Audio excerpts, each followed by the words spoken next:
All right, here it is, as promised, the video talking about your leadership blueprint.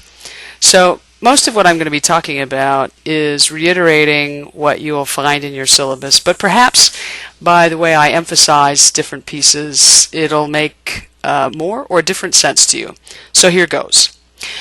The formatting associated with this paper is laid out for you in the syllabus, and the most important thing I can tell you about this paper is make sure you read and follow every single thing that it says in the syllabus, and if you do that, odds are you're going to do the assignment correctly and well. So pay particular attention to the formatting.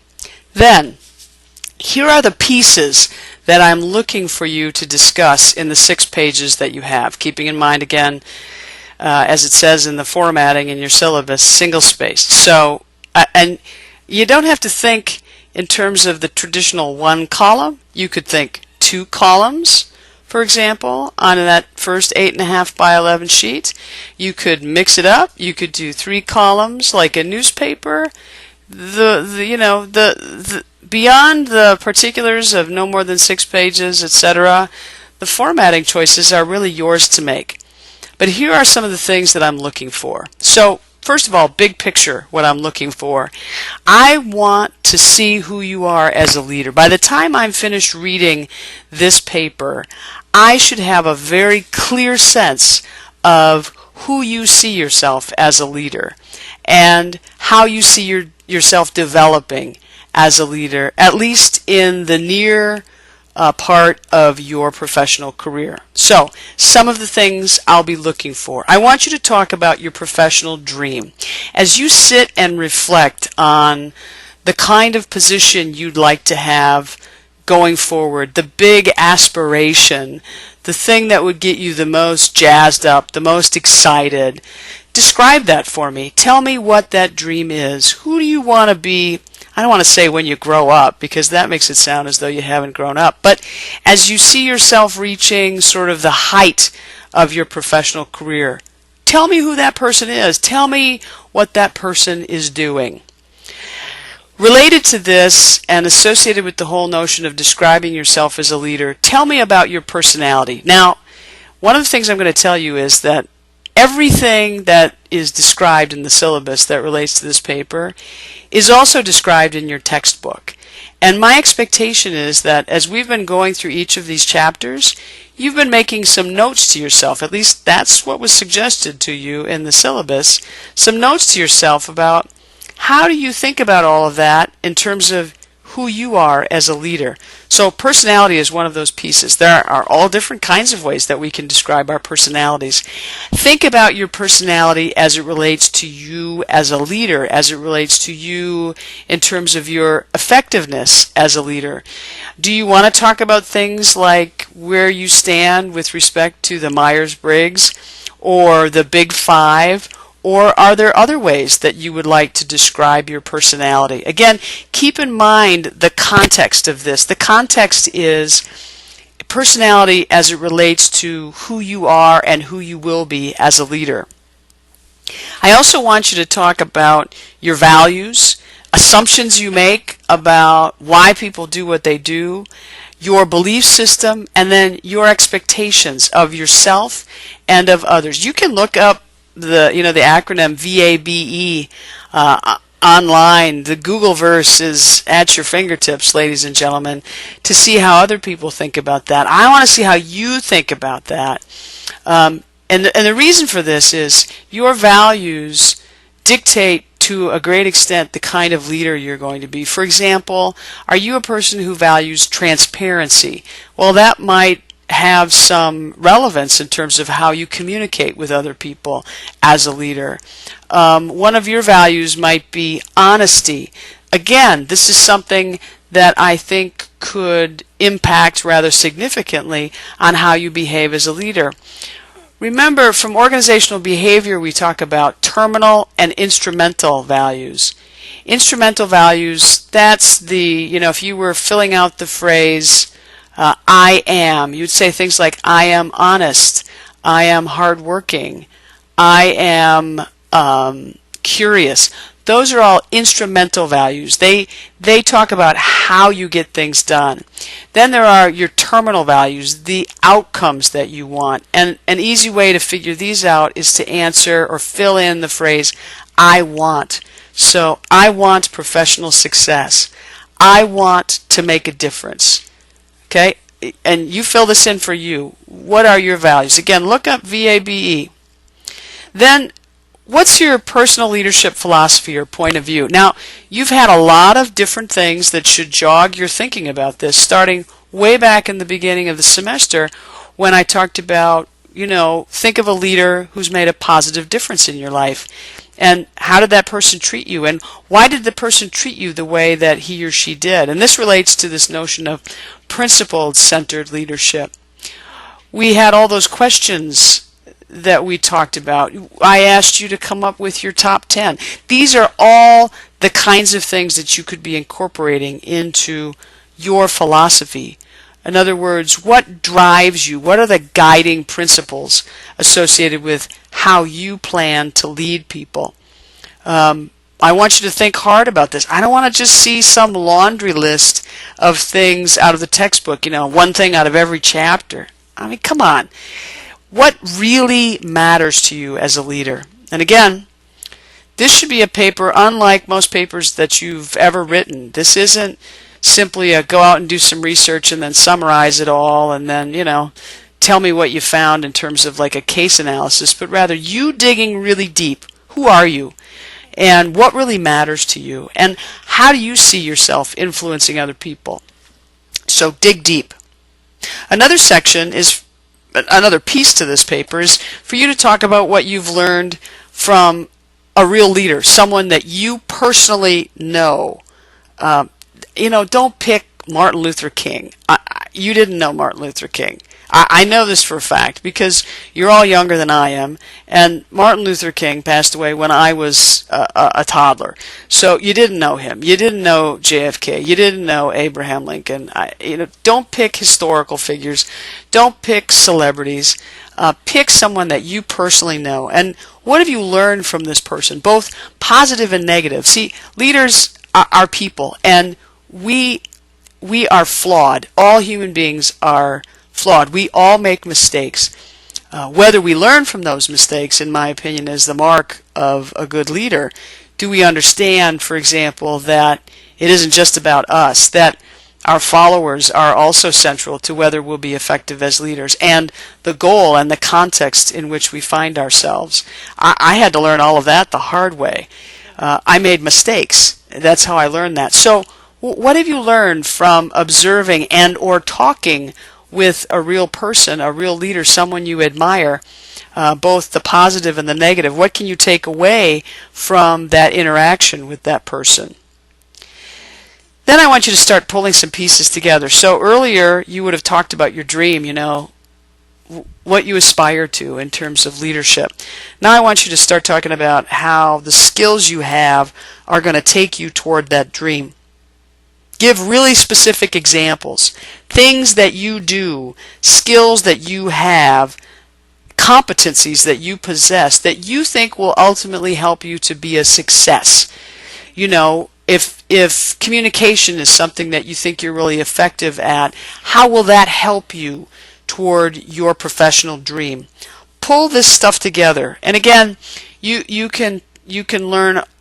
You can follow up on different skills from the textbook, from online. There's so much information out there that you could tap into. A final piece is really thinking about how are you going to make sure that you continue to grow as a leader. So the lifelong learning component. This is just one class, and what this class does, this is like the teaser. This is giving you some terminology that you can use. This is giving you some frameworks upon which you can hang some of your thinking and your reflection, but ultimately you have to continue to grow and develop as a leader. So what specifically can you plan to do that will help you to achieve your professional dream, that will help you to be the most effective leader that you could possibly be? What kinds of experiences will you expose yourself to? How will you take as much as possible out of those experiences? How will you carpe diem? How will you seize the day when offered different experiences and use those to help you keep learning? So, as I think you can see, this paper is not so much about, again, I don't want you running to the library and doing research. I'm not interested in that. I'm interested in deep thinking, authentic reflection. I'm not interested in laundry lists of, here are the 50 different ways you could describe my personality, and here are my 10 values. And I don't want to just see lists and lists and lists. I want to see that you've thought carefully about how all of these pieces fit together, so that at the end, what you can do when it's time to do your presentation, your elevator pitch, basically, it all gels, it all makes sense to you. It's a story that you can tell. It's a compelling narrative that you can tell somebody else. When you're interviewing for a position, when you're looking to advance, when you're trying to explain to somebody why they should give you a chance, why they should bet on you instead of betting on somebody else. You need to have that narrative exceptionally clear in your own head so that it's easy for you to communicate to another person, whether it's in a 30-second elevator ride or in an hour-long meeting or whatever the situation might be. So, as you look at pages 4 and 5 describing this blueprint, again, make sure you read and follow. Make sure you incorporate everything. But again, it's not just about, okay, then I check this off, then I check this off. As I said, I want to see deep thinking. I want to see reflection. I want to see, evidence that you've given this more thought than, oh yeah, I got to write this paper and it's due in a couple weeks, and so I just threw something together. I want to see so much more than that. I want to see you come across in this paper. Now, the presentation, it's entirely possible. Most of you will not have finished writing your paper before you do your presentation, but you will have at least outlined your paper, and so you'll be able to pull together the key pieces of your presentation. And as it says on page 5, and as I've told you, you've got about 7 minutes. This has got to be a tight elevator pitch in which you're getting up and you're talking about you as a leader. What is it that you want to accomplish? What's your dream? Who are you going to be as a leader? How are you going to influence people? What knowledge, skills, and abilities are you going to draw upon? What values are going to drive you? What's going to enable you to make outstanding decisions as a leader? I want to see a presentation that is sharp, that conveys to me, without me even having to ask a follow-up question, exactly who you are as a leader. It should be very clear to me that you have prepared this particular presentation. You will have a PowerPoint to assist you. You can use other means to assist you. These are described for you again in the syllabus. One of the pieces that I've neglected to mention in terms of your paper is this, it's F on page 4, this visual symbol, object, or model, something that visually captures who you are as a leader. Now, I have pressed upon you several times this semester the notion of using visual imagery to communicate. And I know that for many business and accounting majors, this is a major stretch. You are accustomed to just, it's just words. I just need to put things down in words. Who are you communicating with? You're communicating with people who are visually oriented. Almost every single person on this planet is visually oriented. And everything we know about effective communication tells us you've got to be able to capture your thinking with a visual. So what is it? So I mentioned very briefly in class, you might think of this as like a tattoo.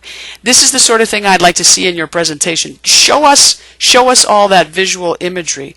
Show us that picture. Show us that thing that, in your opinion, captures who you are as a leader, that very quickly conveys what you're all about. So again, this is part of your pitch. You might think of something, and I said, the word tattoo, and some of you are like, oh, because you would never get a tattoo. telling you to get a tattoo. I'm saying if you could think of something that told a story, told your story, it's your story, your leadership story, in a very tight way. In other words, you don't have a canvas that's a 96 by 48. It's tight, okay? It's tight. And something that you think you would be content to live with for quite a while. Something that you think, while you could explain it to somebody else, it might also be at least somewhat self-explanatory. Or at least with a minimum of explanation, people would get it. They would know exactly what you were trying to say. That's what I'm looking for. So I'm frankly looking for you to deliver possibly the best presentation you've ever delivered as a college student. Something that will rock the rest of us. We're doing 11 in a day, so it's boom, boom, boom, boom. You have no time to sit and worry. You have to have practiced and practiced beforehand so that when you get up, you're not, first of all, reading off a PowerPoint. Don't be doing that. Don't be doing that. That PowerPoint should be mostly visuals. You shouldn't be like looking at a sheet of paper going, okay, now what? No, You can have a couple of note cards to guide you and so on, but basically you ought to be tight on this. Again, the story, it's all about you. It's your story. You don't know any other story better than you know this one. So get up and amaze us and impress us. And of course, if you have any questions about what you need to do or how you need to do it, I would ask that you please talk with me, chat with me. But my expectations, while they're high, I don't think they're unreasonably high. I think that each and every single one of you can deliver, both in terms of your paper, where you are putting in narrative form all that thinking that you've been doing about yourself as a leader, and then in verbal form, all that thinking that you've been doing about yourself as a leader. And I know that you can amaze and astound all of us. I'm looking forward to both the paper and the presentation. Thanks.